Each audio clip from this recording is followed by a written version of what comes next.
flag dropped on the 2024 Milwaukee World Jet Boat Championship here in Gold Beach, Oregon today with 26 boats set to start. Based on engine size, Ryan Ringer's Milwaukee should have been the fastest, but issues with the turbine spooling down meant he and Kyle Landon were unable to extract the best from the 2100 horsepower on tap. The following turbine swallowed up the locals. Canadian Gord Humphreys was the first to take advantage. We went by Ryan. He was stopped in the water, so we just took our time up. The New Zealanders actually were a little hotter than I thought they would come up. By Agnes, Humphrey was still leading the way. But Kevin Hyde was hot on his tail. So too was the defending world champ who had been chasing hard. At Foster Bar, there was plenty of chatter about the conditions of the water, unusually high and certainly bigger than Kiwi Rivers. A bit bouncier than I thought this morning. That higher water, we're flying out of the water really. So. What kind of speed do you think you're able? We're just cracking 130 mile an hour coming up at times, but it was getting a bit loose, so we buttoned off. We were doing between 125, 127 sort of thing. Try to keep it tidy. Roger Preston also found himself in the wake of Ryan Ringer.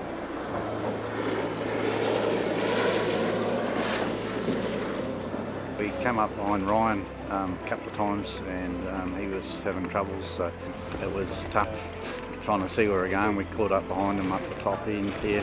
The last 6 miles we were following him, and it was pretty rough going into those pressure waves when we couldn't really see where we were going, but we just had to follow his lead.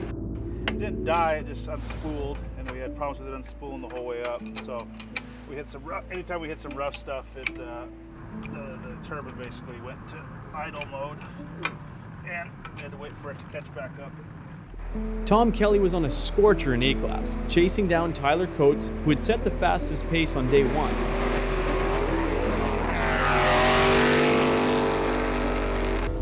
Even before the gorge above Agnes, Kelly's co-driver Ethan Smith suspected things weren't going well for the American's twin-turbo LS motor. There's a lot of smoke. There's a couple of times where we couldn't see anything as we get along up the river.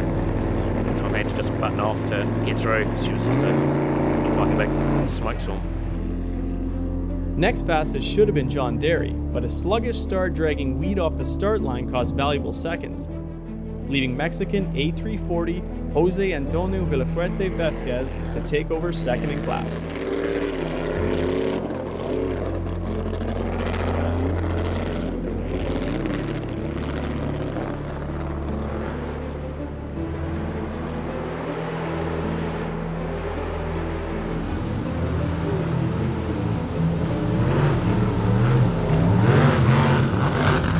Sort of talk around about what the species of boat's doing, and I mean, I'm pretty happy with the boat we've got, but we always knew Tim was going to be fast. So, yeah, no, I'm happy to be sitting there, and I've got Adam right behind me, who's definitely found some as well. So, I think this class is going to be a real ding-dong. Really looking forward to it. Tim Harding was really looking forward to it too. His run ended before it even got started on the ramp, his engine failing to fire, and Justin Hill led away, with Adam Wilton just a minute behind. CX-18 Doug Stowers, with his wife and navigator pointing the way, with speed, not direction through the rapid that clipped their wings, literally. In FX, Mexican Andreas Wilson was out just after the start when the brand new crate engine in FX-15 lost oil pressure. But American Chris Barger was back in after sorting the fuel issues with his boat. With our extra weight in the boat, having to line up with our longer runs coming, we've just been doing a lot of testing for that to get prepared. And just that extra weight in the back of the boat, we were struggling getting on plane and getting going. Barger made the Foster Bar turnaround, but a spin early on added time to his total.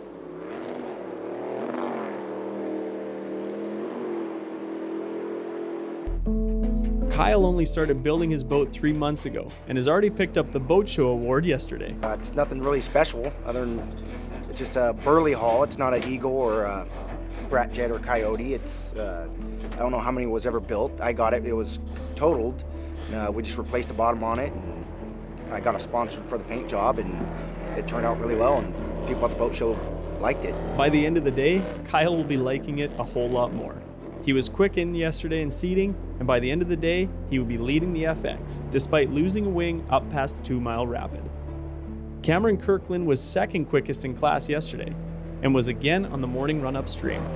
but an engine issue on the downstream leg would have Kirkland digging into the engine to be ready for tomorrow.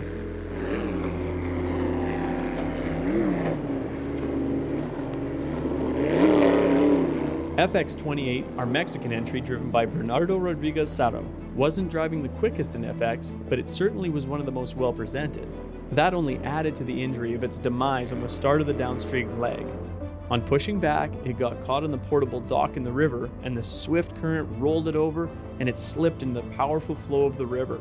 Driver and co-driver were fine, but the world champs were done. The mixed bag of results for the Unlimited class continued downstream. This time, it was NZ2's turbine spooling down, with slightly more dramatic results.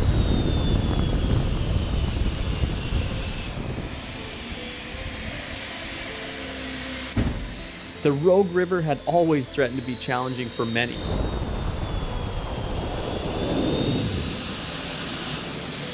And that's exactly what it was today. So too for organizers, who are set to run the third day of competition on the Coquille tomorrow, a river never raced before and located about an hour to the north of Gold Beach.